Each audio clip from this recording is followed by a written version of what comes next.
بسم الله الرحمن الرحيم. السلام عليكم ورحمة الله وبركاته. إن الحمد لله نحمده ونستعينه ونستغفره ونعوذ بالله من شرور أنفسنا ومن سيئات أعمالنا.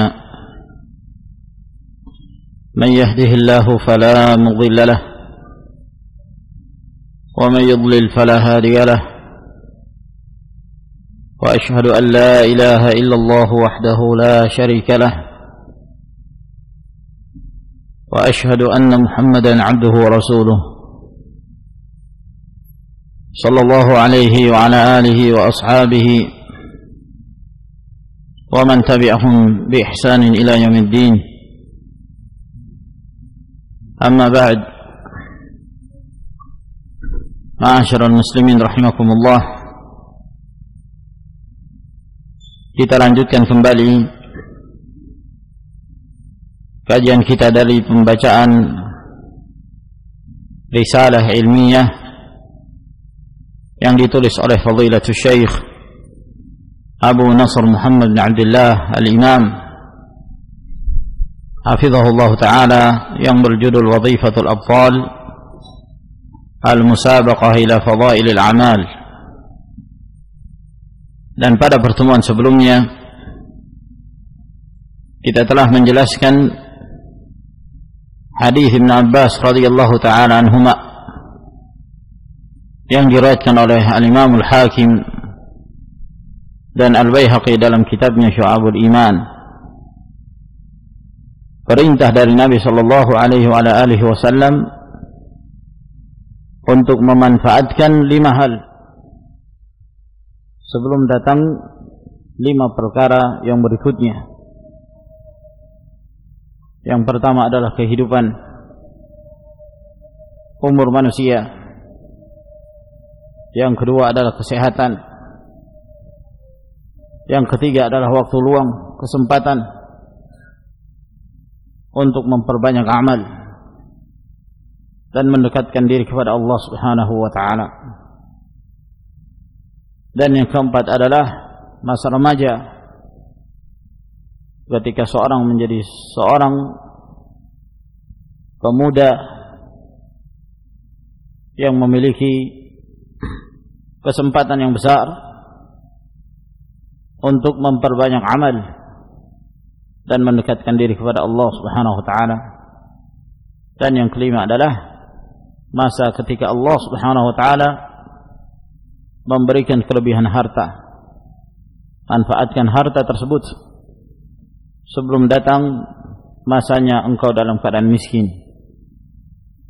Maka kelima hal ini hendaknya jadi perhatian setiap muslim, setiap hamba Allah Subhanahu wa ta'ala yang mengerti tentang hakikat kehidupan dunia, dan dia yakin bahwa dia akan bertemu Allah Subhanahu wa ta'ala, dan pertemuan dengan Allah adalah merupakan kehidupan yang sebenarnya, kehidupan akhirah yang merupakan kehidupan yang kekal. Maka seorang yang berakal tentu dia akan selalu memikirkan apa yang akan dia persembahkan dan apa yang telah menjadi persiapannya ketika dia menghadap Allah Subhanahu wa ta'ala. Kemudian kita masuki judul yang berikutnya. Berkata Fadilatul Syekh Muhammad bin Abdullah Al-Imam hafizahullah ta'ala, likulli qarnin min ummatil islami sabiqun. Setiap kurun, setiap generasi dari umat Islam ini akan ada di antara mereka yang sabiqun, yang senantiasa berlomba-lomba untuk mendekatkan diri kepada Allah Subhanahu wa ta'ala. Di antara umat Islam ini akan selalu ada di antara mereka yang menjadi orang-orang semangat dalam beribadah, menjadi orang-orang yang bersungguh-sungguh berjalan di atas jalan Allah Subhanahu wa ta'ala. Dan mereka itulah orang-orang yang terbimbing, dan mereka itulah orang-orang yang senantiasa Allah Subhanahu wa taala menghendaki kebaikan kepada mereka. Dan ini tidak hanya terbatas pada zaman Rasulullah sallallahu alaihi wasallam. Namun demikian pula zaman-zaman yang berikutnya, termasuk zaman-zaman terbelakang, pintu-pintu kebaikan itu senantiasa terbuka. Oleh karena itu, di antara umat ini akan selalu ada yang mereka senantiasa memperjuangkan agama Allah dan berjalan di atas agama Allah Subhanahu wa taala. Walladzina jahadu fina lanahdiyannahum subulana. Orang-orang yang bersungguh-sungguh berjalan di jalan kami akan membimbing mereka untuk berjalan di jalan kami tersebut. Qala ta'ala, Allah Subhanahu wa ta'ala berfirman, was-sabiquna sabiqun ulaikal muqarrabun. Was-sabiquna as-sabiqun. Kalimat ini merupakan bentuk mubtada khabar. As-sabiqun as-sabiqun. Maksudnya orang-orang yang mereka berada di baris terdepan dalam beramal. Orang-orang yang bersungguh-sungguh dalam beramal. Orang-orang yang berlomba-lomba dalam mendekatkan diri kepada Allah. Mereka itulah orang-orang yang terdepan. Mereka itulah orang-orang yang telah meninggalkan yang lainnya. Mereka telah berjalan jauh ke depan dengan membawa keutamaan dan ganjaran yang besar dari Allah Subhanahu wa taala. Ulaikal muqarrabun. Dan mereka itulah orang-orang yang didekatkan, orang-orang yang senantiasa didekatkan kepada ketaatan kepada Allah Subhanahu wa taala, dibimbing oleh Allah, sehingga mereka senantiasa terbimbing dengan cahaya dari Allah Subhanahu wa taala, dijauhkan dari hal-hal yang menyimpang, dijauhkan dari hal-hal yang membuat mereka jauh dari Allah dan dari ketaatan kepada Allah Subhanahu wa taala. Maka ayat ini menjelaskan tentang keutamaan di antara umat Islam. Dari kalangan mereka ada yang sabiqun, dan mereka ini adalah orang-orang yang bersungguh-sungguh. Mereka ini adalah orang-orang yang berlomba-lomba mendekatkan diri kepada Allah untuk mencari kehidupan akhirah. Dan ayat Allah Subhanahu wa taala ini bersifat umum, bisa dialami oleh siapa saja. Tinggal kembali kepada diri kita. Apakah kita termasuk di antara mereka as-sabiqun, orang-orang yang berada di baris yang terdepan, yang mereka meninggalkan yang lainnya dengan amalan, dengan pahala yang berlipat ganda dari Allah Subhanahu wa taala. Mereka ini adalah orang-orang yang berusaha mencari pintu-pintu kebaikan, lalu kemudian mereka pun memasukinya. Dari pintu mana saja?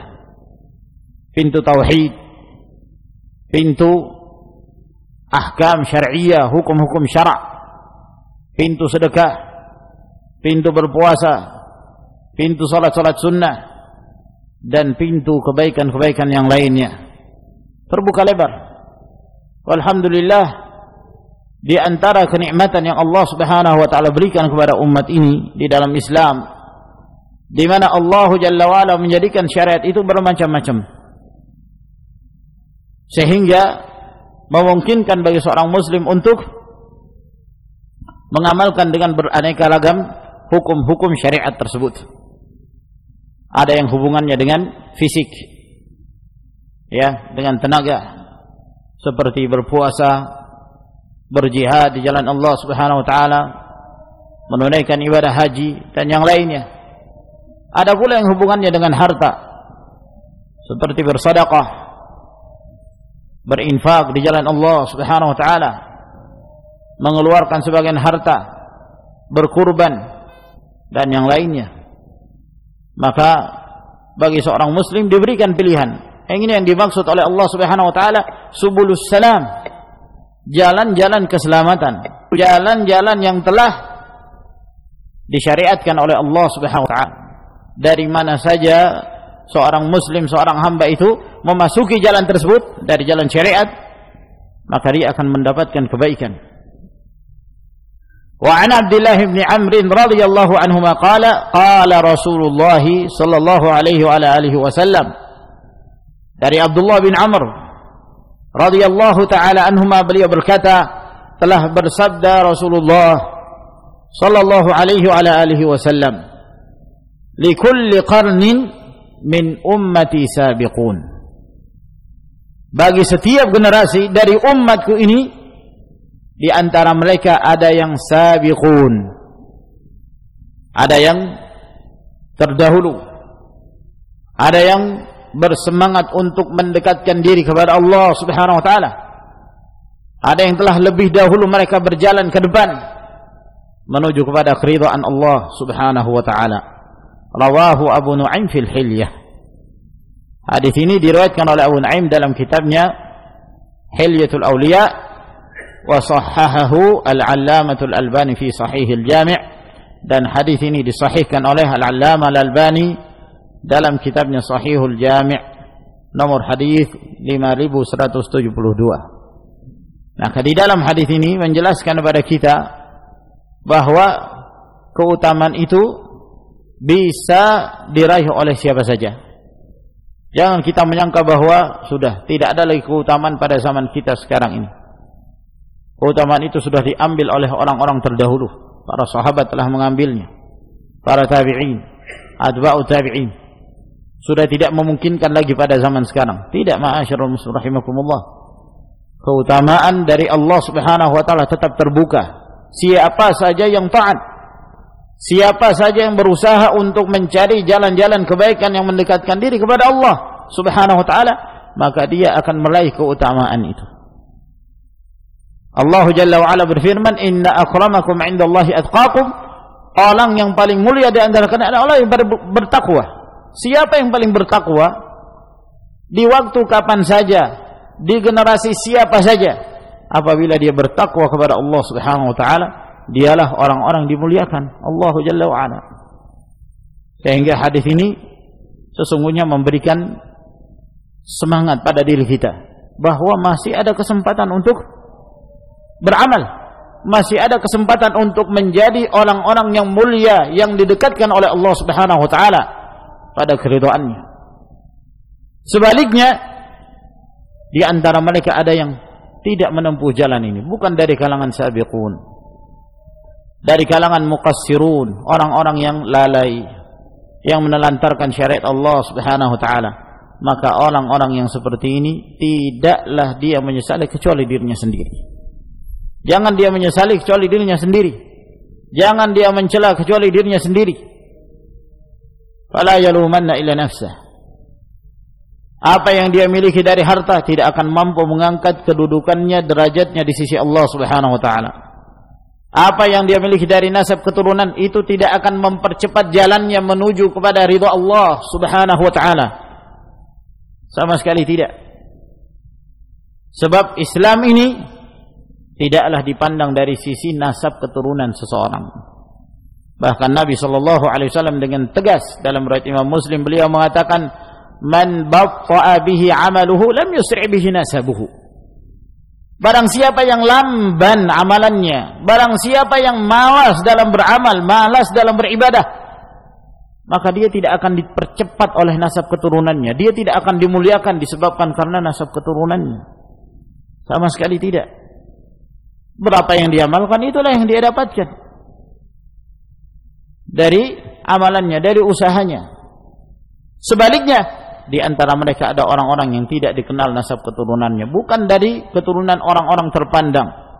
Dari sisi harta apa adanya, dia serba kekurangan dalam kehidupannya. Tapi dia termasuk dari kalangan sabiqun. Dia bersungguh-sungguh mendekatkan diri kepada Allah Subhanahu wa taala, dan dia lebih mendahulukan kehidupan akhirah daripada kehidupan dunia. Maka mereka ini adalah orang-orang yang dimuliakan oleh Allah Subhanahu wa taala. Benar apa yang dikatakan oleh Nabi sallallahu alaihi wasallam, "Innallaha yarfa'u bihadzal Qur'ani aqwaman wa yadh'u bihi akharin." Sesungguhnya Allah Subhanahu wa taala memuliakan sebagian kaum dengan Al-Qur'an, bukan dengan nasab keturunan, bukan dengan harta yang melimpah yang dimiliki oleh seorang, tapi dengan Al-Qur'anul Karim, dan Allah Subhanahu wa taala merendahkan sebagian mereka juga dengan Al-Qur'an ketika mereka menelantarkan Al-Qur'an, tidak membaca Al-Qur'anul Karim dan tidak mengamalkan isi dan kandungannya. Wa Anas bin Malik radhiyallahu anhu qala, dari Anas bin Malik radhiyallahu taala anhu beliau berkata, qala Rasulullah sallallahu alaihi wa ala alihi wasallam, telah bersabda Rasulullah sallallahu alaihi wa ala alihi wasallam, mathalu ummati mathalul matar la yudra awaluhu khairun am akhiruhu. Kata Nabi sallallahu alaihi wasallam, perumpamaan umatku ini seperti hujan, tidak diketahui mana yang lebih baik awalnya atau akhirnya. Tidak diketahui mana yang lebih baik awalnya atau akhirnya. Sebagaimana hujan, mana yang lebih baik awalnya atau akhirnya. Maka demikian pula umat ini, tidak diketahui mana yang lebih baik awalnya, lebih baik ataukah akhirnya. Rawahu Ahmad wa Tirmidzi wa sahhahahu Al-Allamatul Albani fi ta'liqihi 'ala al-Mishkah. Hadis ini diriwayatkan oleh Imam Ahmad dan At-Tirmidzi dan disahihkan oleh Al-Allamah Al-Albani dalam ta'liqnya terhadap kitab Al-Mishkah, nomor hadis 6277.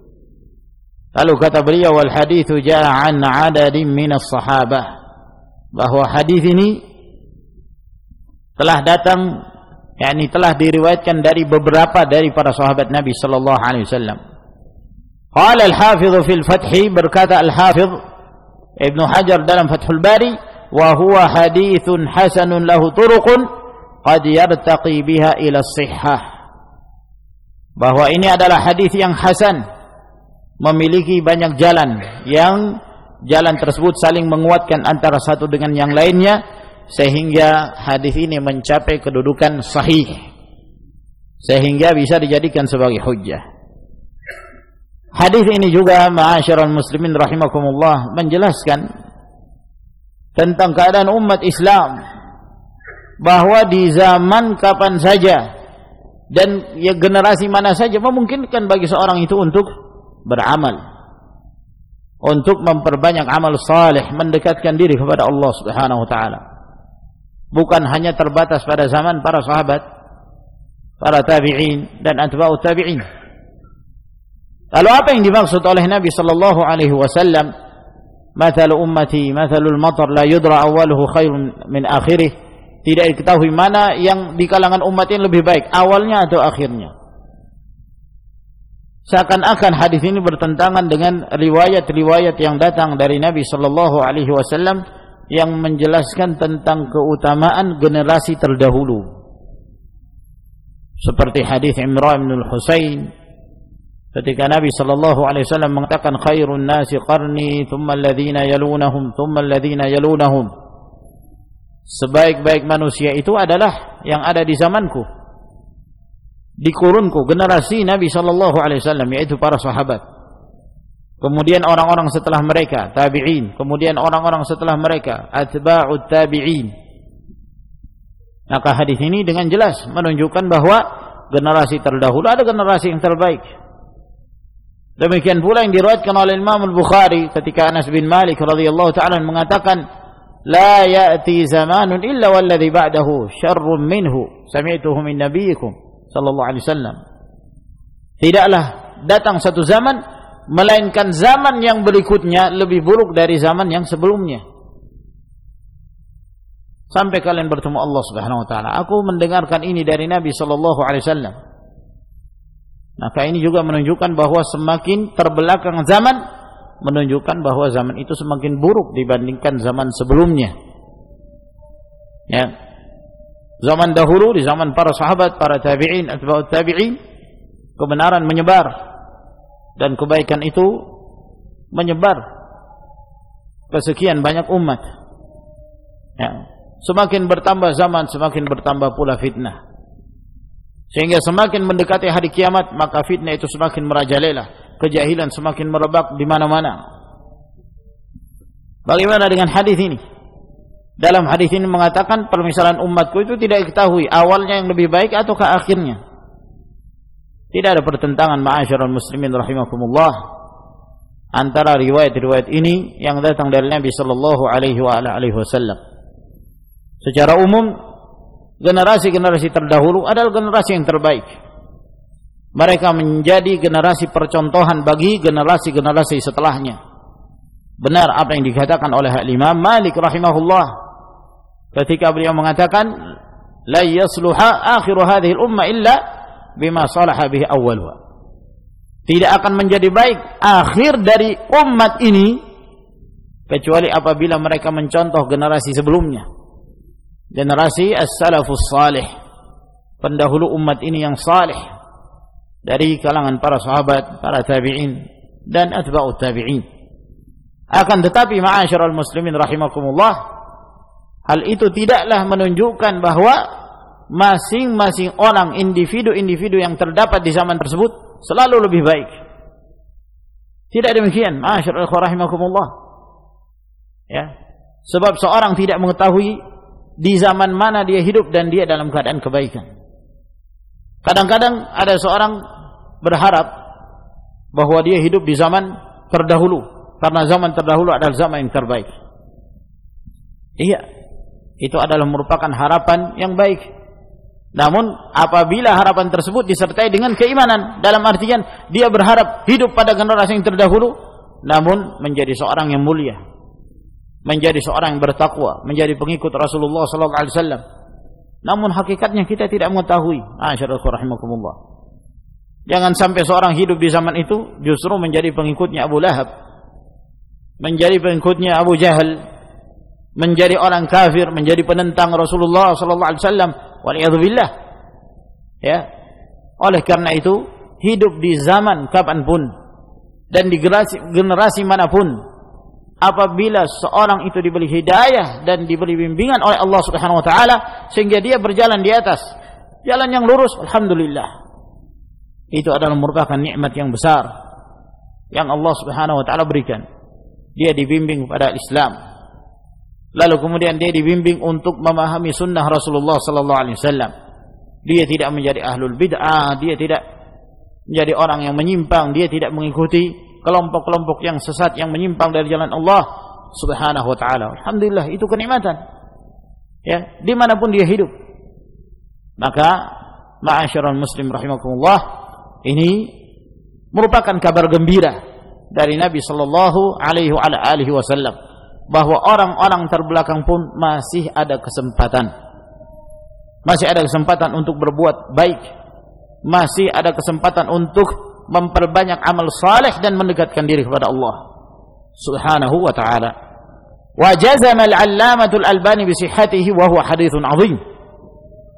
Dan Asy-Syaikh Al-Albani rahimahullah memastikan hadis ini sahih. Dan ini adalah hadis yang sangat agung sekali. Yubayyinu anna al-khairiyyata mustamirratun fi ummatil Islam ila qiyamis saa'ah. Di mana hadis ini menjelaskan bahwa kebaikan yang ada di tengah-tengah umat Islam ini akan berkelanjutan terus menerus. Sampai kapan?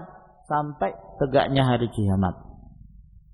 Jadi hidup di zaman manapun, di generasi manapun. Ya. Apabila seorang mukmin beriman, beramal saleh, mengerti tentang syariat Allah Subhanahu wa taala dan dia mengamalkannya, maka itu adalah kebaikan. Itu adalah kebaikan yang besar yang Allah berikan. Sebab kebaikan di tengah-tengah umat ini akan terus-menerus berkelanjutan. La tazalu ta'ifatun min ummati zahirin 'alal haqq. Akan selalu ada dari kalangan umatku ini sekelompok manusia di mana mereka nampak di atas kebenaran. 'Alal haqqi mansurah, mereka berada di atas kebenaran dan senantiasa diberi pertolongan oleh Allah Subhanahu wa taala. La yadhurruhum man khadhalahum wala man khalafahum hatta yati amrullah. Tidaklah memudaratkan mereka orang-orang yang meninggalkan mereka, yang tidak membantu mereka, dan orang-orang yang menyelisih mereka. Tidak memudaratkan mereka, tidak membahayakan mereka. Mereka tetap kokoh istiqamah di atas agama Allah Subhanahu wa taala. Dan ini akan selalu ada pada setiap zaman, setiap generasi. sampai mendekati hari kiamat. Wa yubayyinu aidan anna husul al-khairiyyati fi akhir al-ummah mithluha fi awwaliha. Dan hadis ini juga menjelaskan bahwa kebaikan yang akan dialami oleh akhir dari umat ini seperti itu pula yang dialami oleh generasi pertama. Ya, tinggal siapa yang lebih bertakwa maka dialah yang lebih mulia di sisi Allah Subhanahu wa taala. Meskipun kita tidak mengingkari bahwa orang-orang yang hidup di zaman Rasulullah sallallahu alaihi wasallam, kebersamaan mereka bersama Rasulullah alaihi salatu wassalam merupakan kemuliaan yang tidak bisa ditandingi oleh orang-orang setelahnya. Ya.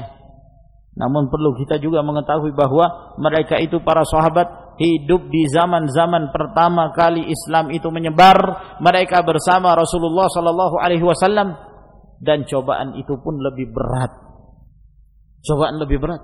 Kita tidak bisa menjamin kalau kita hidup di zaman itu kita seperti mereka. Iya kan? Kita tidak ada jaminan sama sekali. Nah, mereka bersama Rasulullah, mereka berjuang bersama Nabi sallallahu alaihi wasallam. Mereka rela untuk menyerahkan, memberikan seluruh apa yang mereka miliki, jiwa-jiwa mereka, harta mereka, demi mendapatkan ridha Allah Subhanahu wa taala. Itulah perjuangan para sahabat. Sehingga wajar mereka menjadi orang-orang yang mulia. Wajar kalau mereka menjadi orang-orang yang terbaik pilihan umat Islam ini. Di antara mereka dari kalangan para sahabat Abu Bakar As-Siddiq, Umar bin Khattab, Utsman, Ali radhiyallahu taala anhum, 10 sahabat mendapatkan jaminan surga. Demikian pula sahabat-sahabat yang lain, para sahabiyat yang mereka memiliki keutamaan, keistimewaan yang tidak bisa dibandingkan oleh orang-orang setelahnya. Apapun yang mereka amalkan, orang-orang setelahnya itu tidak bisa dibandingkan dengan keutamaan para sahabat. Oleh karena itu, Abdullah bin Mubarak rahimahullah ta'ala, salah seorang ulama dari kalangan atba'ut tabi'in, beliau dikenal sebagai seorang yang memiliki banyak sekali kebaikan. Dalam hal ilmu beliau punya, dalam hal tauhid, aqidah, manhaj, kesungguhan beliau dalam beribadah, zuhudnya beliau, sifat waraknya beliau, jihadnya beliau, akhlak beliau yang mulia, dan kebaikan-kebaikan yang lainnya. Sehingga pernah para ulama mereka menghitung-hitung kebaikan yang dimiliki oleh Abdullah bin Mubarak. Hanya satu yang mereka tidak ketahui, bahwa Ibnu Mubarak tidak termasuk di antara sahabat Nabi sallallahu alaihi wasallam. Dia tidak bertemu Rasulullah alaihi salatu wasallam. Seakan-akan kebaikan yang lainnya itu telah diamalkan oleh Abdullah bin Mubarak. Itu pun tidak bisa menyamai keutamaan yang dimiliki oleh para sahabat. Tidak bisa disamakan. Sampai Nabi sallallahu alaihi wasallam mengatakan, "Fawalladzi nafsu Muhammadin biyadihi, law anfaqa ahadukum mithla Uhudin dhahaban, ma balagha mudda ahadihim wala nasifah." Demi Allah yang jiwa Muhammad berada di tangannya, kalau salah seorang kalian berinfak sebesar gunung Uhud, yang diinfakkan itu adalah emas sebesar gunung Uhud, itu tidak akan bisa menyamai infaknya para sahabat ketika mereka berinfak 1 mud, bahkan setengah mud yang mereka infakkan. Kebaikan-kebaikan yang lainnya. Sehingga pernah para ulama mereka menghitung-hitung kebaikan yang dimiliki oleh Abdullah bin Mubarak. Hanya satu yang mereka tidak ketahui, bahwa Ibnu Mubarak tidak termasuk di antara sahabat Nabi sallallahu alaihi wasallam. Menjadi orang-orang yang tidak bertemu Rasulullah alaihi wasallam. Siapa saja di antara kebaikan yang lainnya itu telah diamalkan oleh Abdullah bin Mubarak untuk menjadi orang-orang pilihan dalam hal ibadah. Kita berlomba-lomba untuk beribadah, berlomba-lomba untuk mendekatkan diri kepada Allah. Kalau kita punya harta, berlomba-lomba untuk bersedekah di jalan Allah Subhanahu wa taala. Jadilah orang-orang terdahulu dalam Islam ini, sehingga menjadi orang-orang pilihan, dan Allah Subhanahu wa taala memberikan kemuliaan kepada mereka. Wa tatakamalul khairiyatul madhkurah fi at-ta'ifatil mansuratin najiyah, dan akan menjadi sempurna kebaikan yang ada di umat tersebut mereka berada di kelompok yang senantiasa diberikan pertolongan oleh Allah, dan mereka inilah bahkan setengah mud oleh yang mereka Subhanahu wa ta'ala. Wa hiya sa'iratu ala ma kana alaihi Rasul sallallahu alaihi wasallam wa sahabatuhu radhiyallahu anhum. Mereka itu adalah orang-orang yang berjalan di atas jalan Rasulullah sallallahu alaihi wasallam, menjadi orang-orang yang sabiqun, masih terbuka lebar. Siapa saja di antara kita, usahakan terus bersemangat untuk menjadi orang-orang pilihan yang diselamatkan dalam hal ibadah. Kita berlomba-lomba untuk beribadah, jalannya Rasulullah, berlomba-lomba untuk mendekatkan diri kepada Allah. Kalau kita punya harta, berlomba-lomba untuk bersedekah di jalan Allah Subhanahu wa ta'ala. Jadilah orang-orang terdahulu dalam Islam ini, atau yang lebih dikenal sehingga menjadi orang-orang pilihan Ahlus dan Sunnah Allah Subhanahu wa ta'ala memberikan kemuliaan kepada mereka. Jadi jangan ada sebagian wa tatakamalul khairiyatul madhkurah fi ta'ifatil mansuratin najiyah, dan akan menjadi sempurna kebaikan yang ada di umat tersebut. Di sana ada kelompok NII, mereka berada di kelompok tabligh, di sana ada kelompok macam-macam kelompok. Mereka juga menyangka bahwa Ahlus Sunnah wal Jamaah kelompok seperti mereka. Salah total. Istilah Ahlus Sunnah wal Jamaah itu sudah ada semenjak di kalangan para ulama salaf, sudah dikenal istilah Ahlus Sunnah itu. Ya. Sudah disebutkan dan tersebar di kalangan para tabi'in. Muhammad Ibn Sirin rahimahullahu ta'ala, ketika beliau menjelaskan dahulu kanu la yas'aluna 'anil isnad, dahulu mereka tidak bertanya tentang sanad. Yakni di zaman para sahabat, kalau ada yang mengatakan bersabda Rasulullah sallallahu alaihi wasallam, mereka langsung menerima itu, karena tidak ada kedustaan pada waktu itu. Falamma waqa'atil fitnah, ketika telah muncul fitnah, muncul bid'ah, sebagian mereka menghalalkan dusta atas nama Rasulullah sallallahu alaihi wasallam, maka mereka pun mulai melakukan penyaringan riwayat. Maka mereka pun mencari, kalau yang membawa riwayat itu dari kalangan Ahlus Sunnah, maka diterima riwayatnya. Kalau ternyata yang meriwayatkan itu dari kalangan Ahlul Bid'ah, maka ditolak riwayatnya. Jadi istilah Ahlus Sunnah itu sudah masyhur pada zaman dahulu.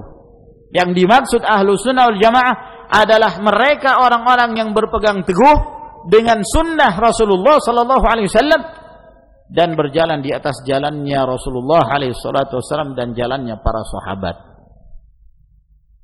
Mereka disebut Ahlus Sunnah karena berpegang teguh dengan sunnah. Mereka disebut dengan Al-Jamaah karena mereka bersatu di atas kebenaran itu.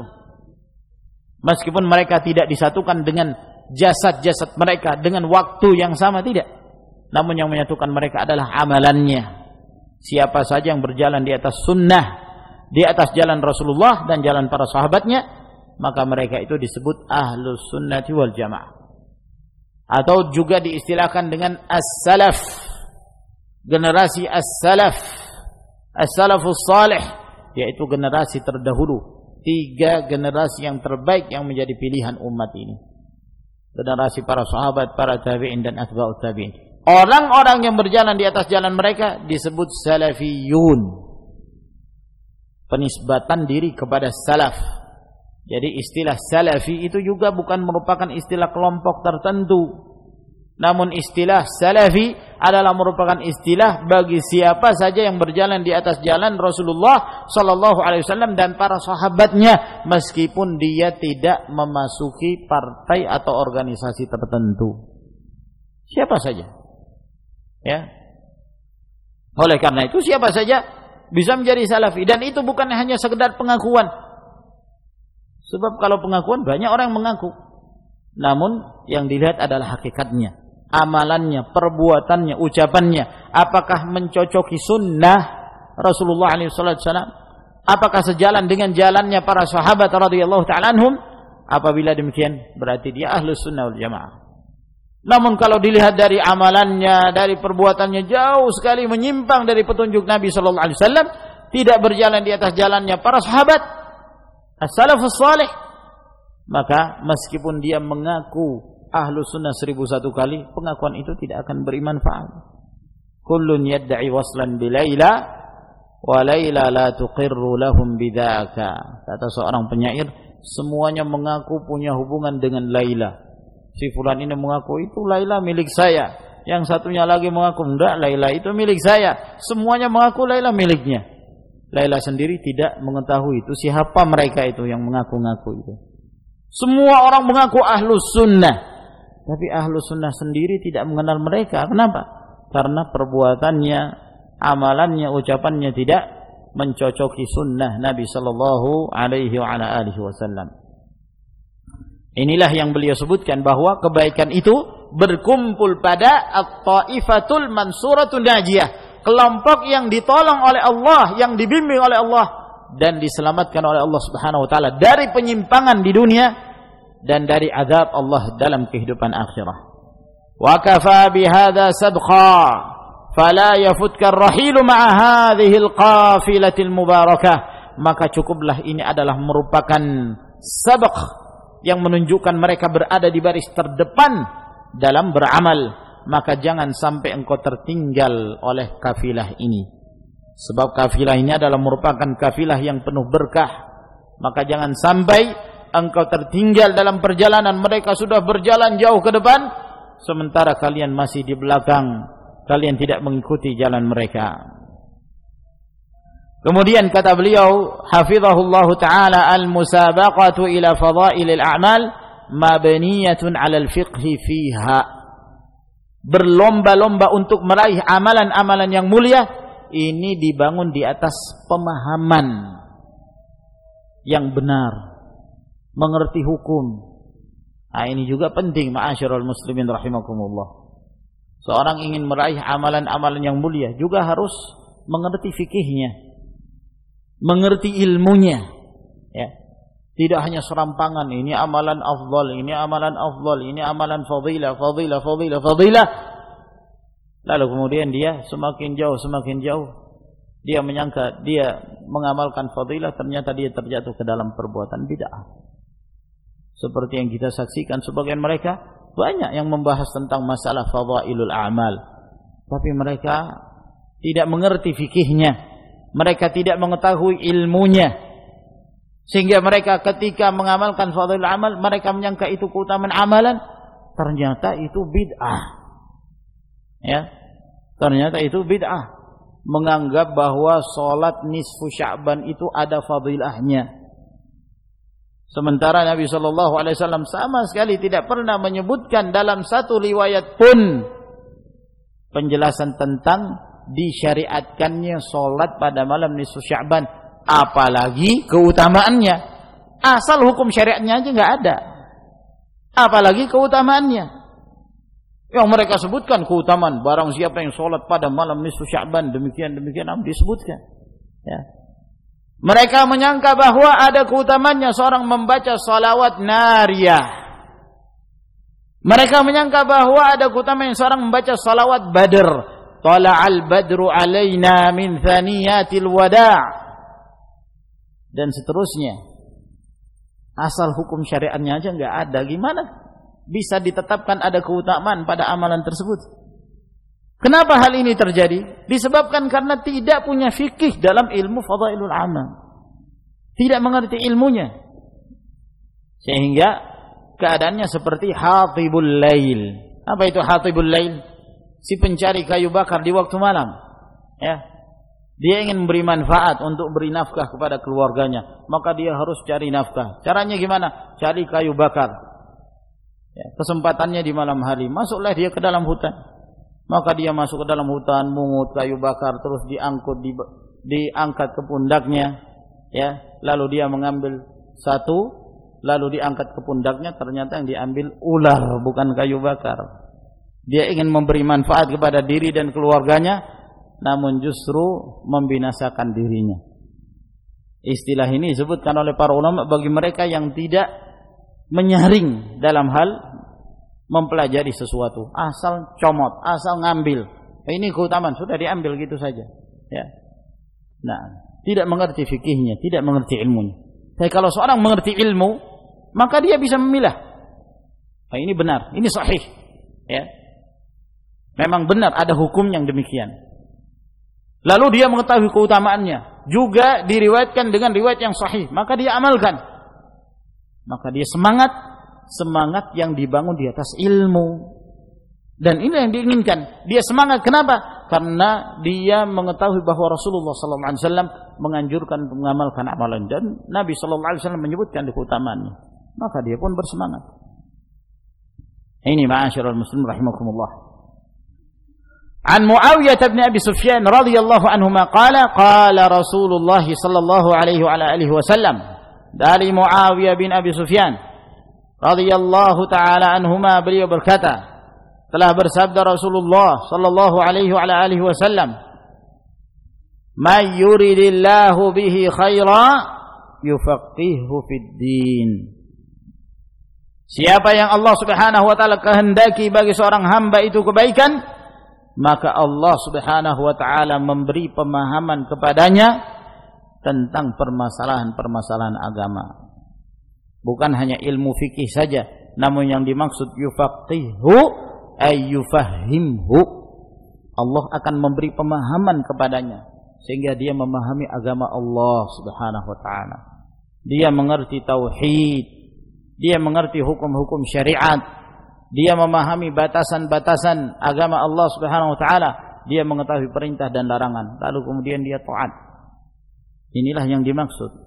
Siapa yang diberi kemudahan untuk mempelajari agama Allah, sehingga dia mempelajari agama Allah dari sumbernya yang jernih, belajar Al-Quran, belajar sunnah Nabi SAW, dan dia dimudahkan untuk itu, maka itu tanda kebaikan. Ma'asyiral muslimin rahimakumullah.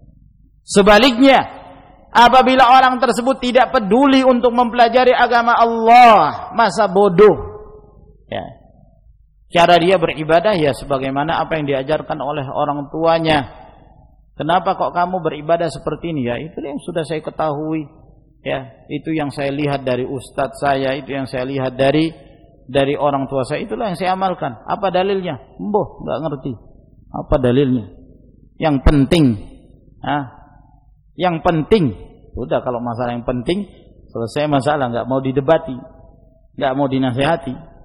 Nah ini ma'asyiral ikhwah rahimakumullah. Ya. Berarti apa? Allah tidak menghendaki kebaikan kepadanya. Nah, oleh karena itu ketika seorang diberi kemudahan memahami agama Allah, ketika dia belajar, pemahaman itu masuk, ya.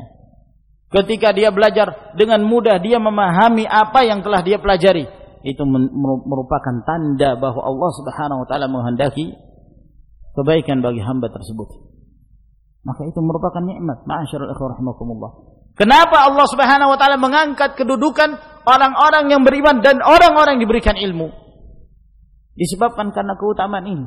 Allah terus membimbing mereka. Para ulama itu adalah orang-orang yang dibimbing oleh Allah Subhanahu wa taala. Semakin bertambah ilmunya, semakin bertambah pula kedekatannya kepada Allah Subhanahu wa taala. Inilah yang diinginkan. Hadis ini diriwayatkan oleh Bukhari dan Muslim. Lalu beliau berkata hafizahullah, maqasidus syari'ati fi kathrati fadailil a'mal wad da'wati ilaiha.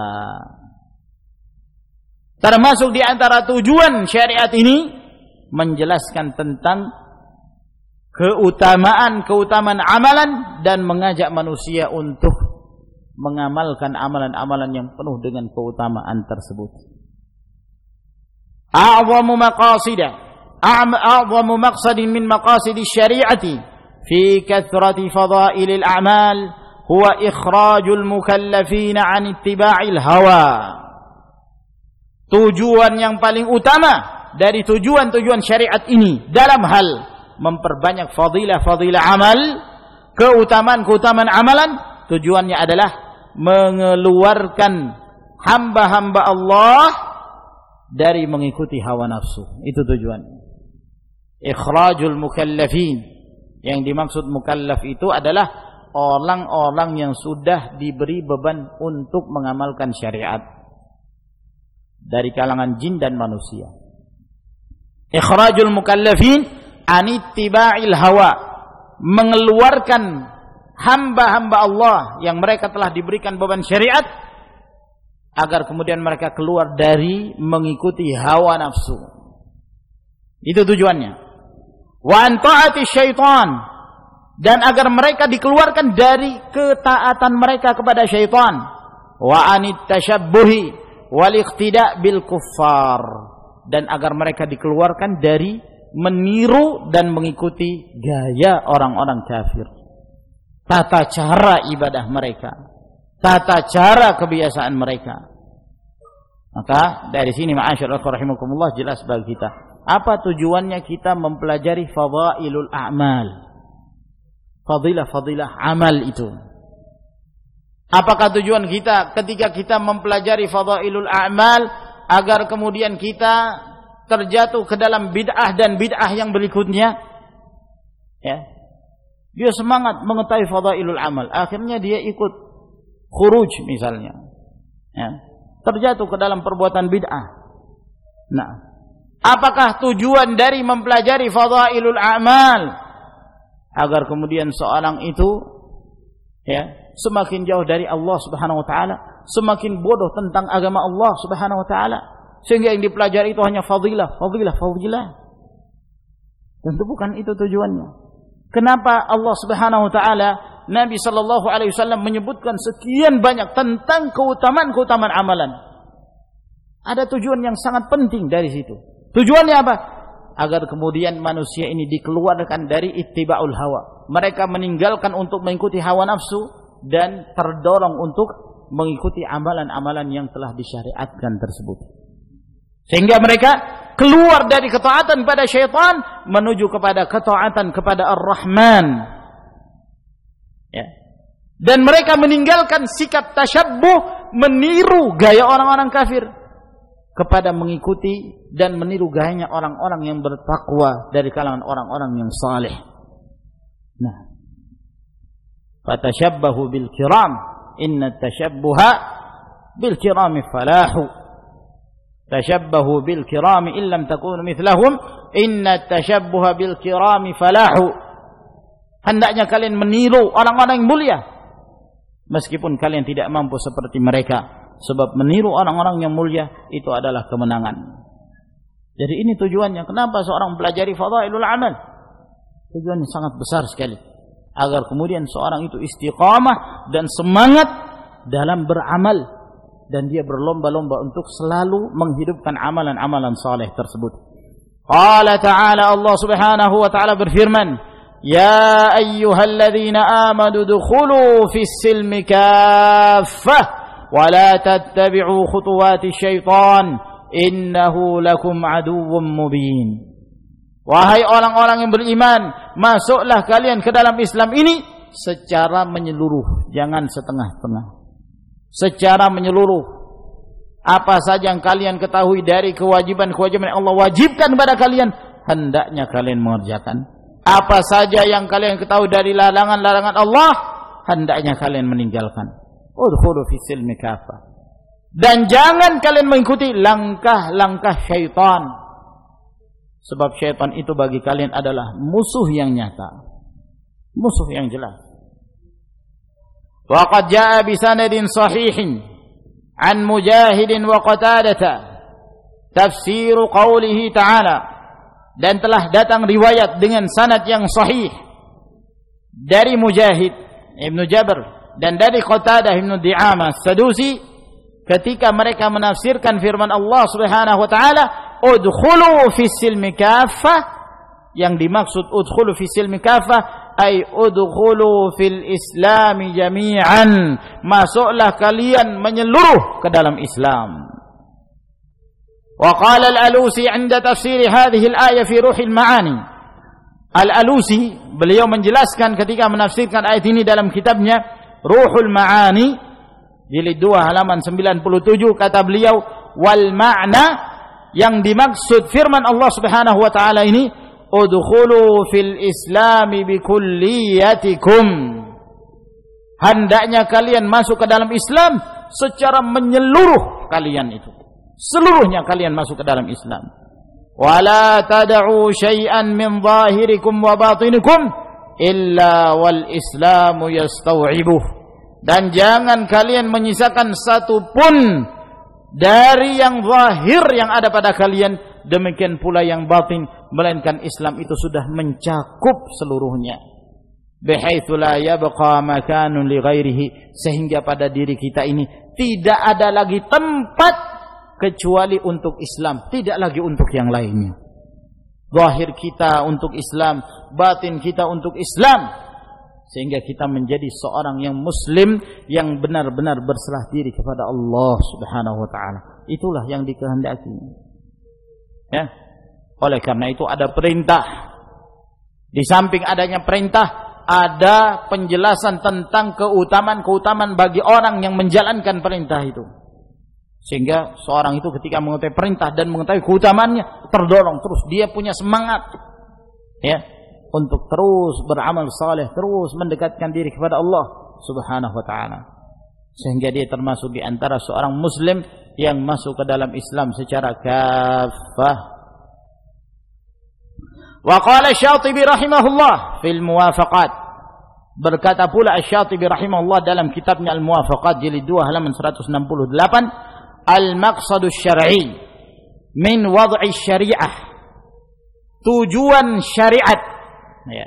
Tujuan yang syar'i, mengapa Allah Subhanahu wa taala menetapkan adanya syariat bagi hamba-hambanya ini?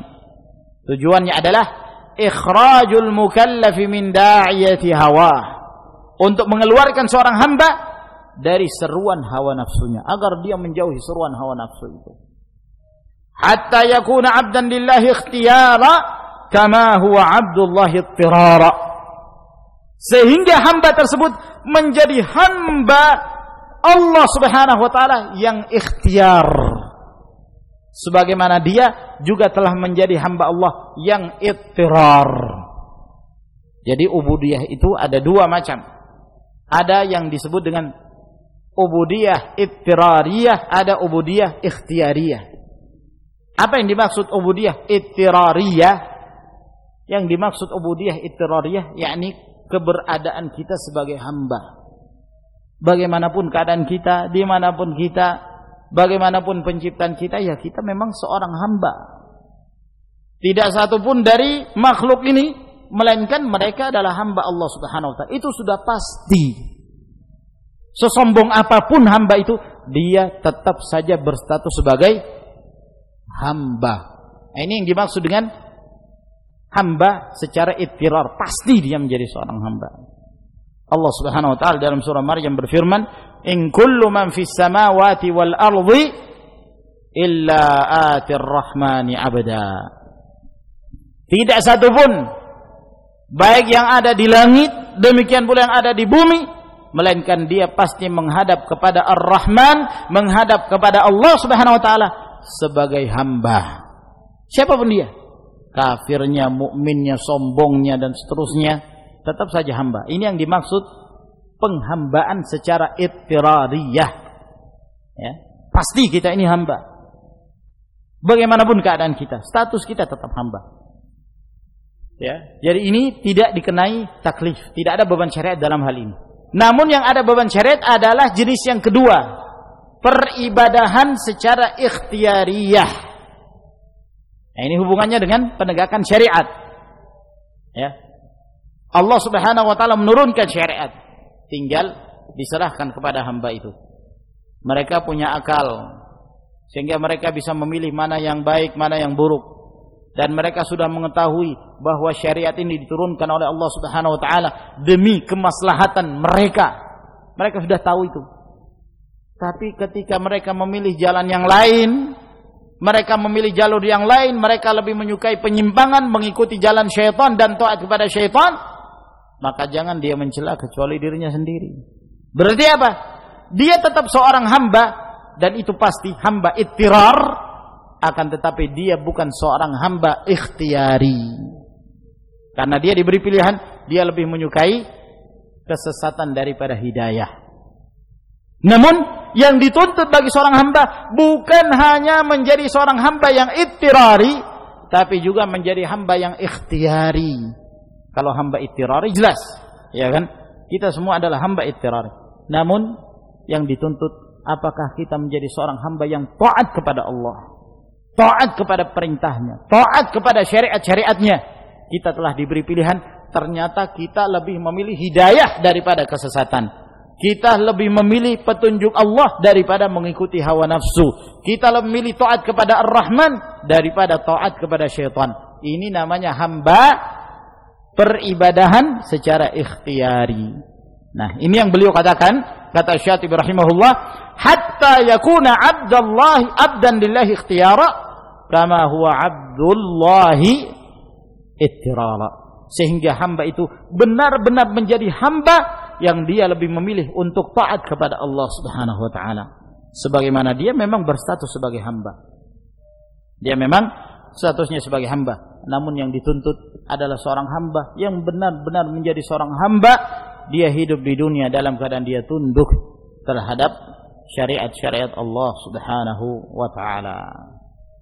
Lalu kata beliau hafizahullah taala, min hikmatillah, termasuk di antara hikmah Allah fi kathrati fadailil a'mal anna kulla muslimin muyassarun lima khuliqalah. Di antara hikmah Allah Subhanahu wa taala di mana Allah Subhanahu wa taala memperbanyak amalan-amalan yang mulia, bahwa setiap muslim itu akan dimudahkan untuk mengamalkan sesuatu yang dia telah ditetapkan untuk mengamalkannya, yang dia telah ditakdirkan untuk mengamalkannya. Karena kita meyakini bahwa segala sesuatu ini telah ditakdirkan oleh Allah Subhanahu wa taala.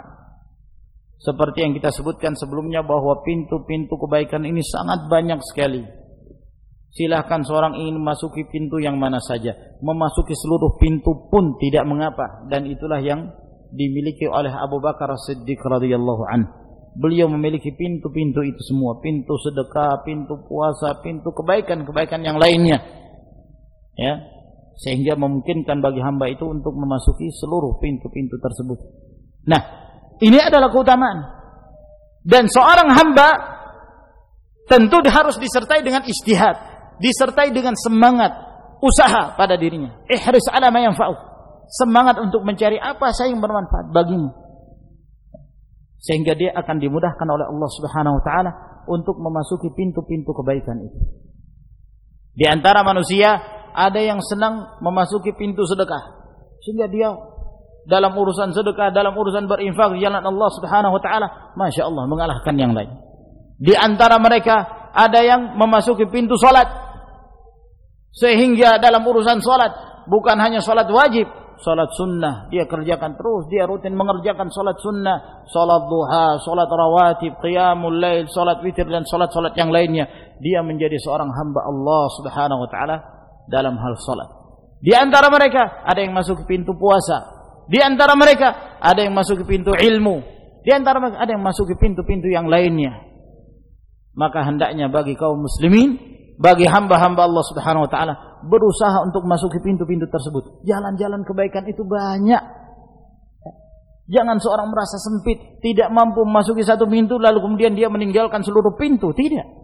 Dia berusaha masuk ke pintu yang lain. Ya. Ketika dia menjadi orang yang tidak punya harta misalnya, dia melihat ada orang-orang kaya, enaknya mereka itu bersedekah, dikit-dikit mereka berinfak. Kita ini orang-orang kere, nggak bisa berinfak, nggak bisa bersedekah. Jangan putus asa. Tidak bisa melalui jalur sedekah, kita masih bisa melalui jalur yang lainnya.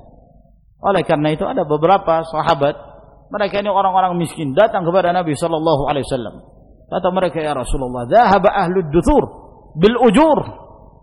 Wahai Rasulullah, orang-orang kaya mereka telah terdahulu, mereka telah mendahului kami, mengalahkan kami. Mereka telah terdepan dalam hal mendapatkan pahala. Yusalluna kama nusalli wa yasumuna kama nasum wa yatasaddaquna bi fudul amwalihim. Mereka salat, kami juga salat. Mereka puasa, kami juga berpuasa. Tapi ketika mereka bersedekah dengan kelebihan harta yang mereka miliki, kami enggak bisa apa-apa ya Rasulullah. Maka Nabi sallallahu alaihi wasallam berusaha untuk membuka pintu kebaikan yang lain. Mereka enggak masuk melalui pintu sedekah. Tapi Nabi sallallahu alaihi wasallam berusaha untuk memberi semangat agar mereka membuka pintu kebaikan yang lainnya. Kata Nabi sallallahu alaihi wasallam, "Maukah aku tunjukkan kepada kalian?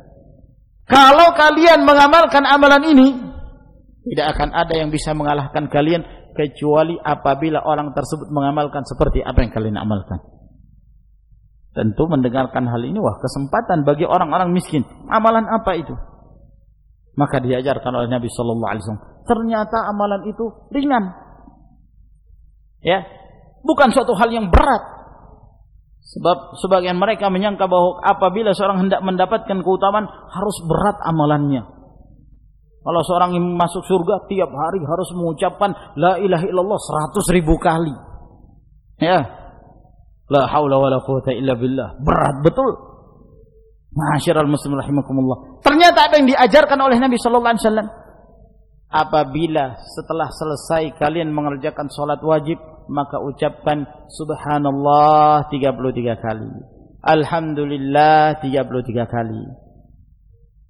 Takbir 33 kali. Dalam riwayat yang lain kemudian akhiri dengan mengucapkan la ilaha illallah wahdahu la syarikalah lahul mulku wa lahul hamdu wa huwa ala kulli syai'in qadir. Dalam riwayat yang lain takbir 34 kali. Subhanallah, ringan. Maka ini yang diamalkan oleh orang-orang miskin. Senang mereka mengamalkan ini. Setiap habis salat wajib mereka berzikir kepada Allah Subhanahu wa taala. Terus mereka berzikir.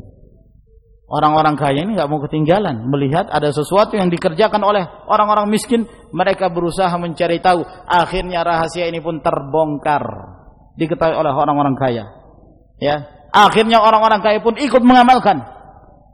Ketika mereka mengamalkan, mengeluh lagi orang-orang miskin ini. Mereka datang lagi, lapor lagi kepada Rasulullah sallallahu alaihi wasallam.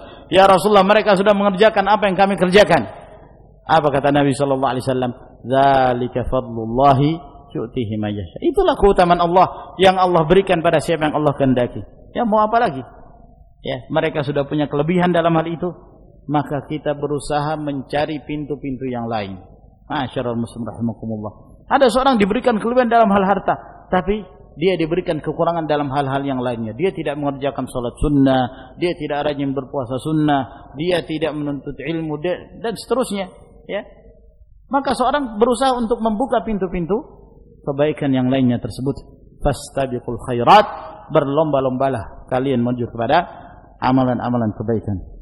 Saya kira sampai di sini insyaallah yang kita jelaskan pada pertemuan kita di malam hari ini. Semoga Allah Subhanahu wa taala memberi manfaat dari apa yang telah kita pelajari. Wa akhiru da'wana anil hamdulillahi rabbil alamin. Wassalamu alaikum warahmatullahi wabarakatuh.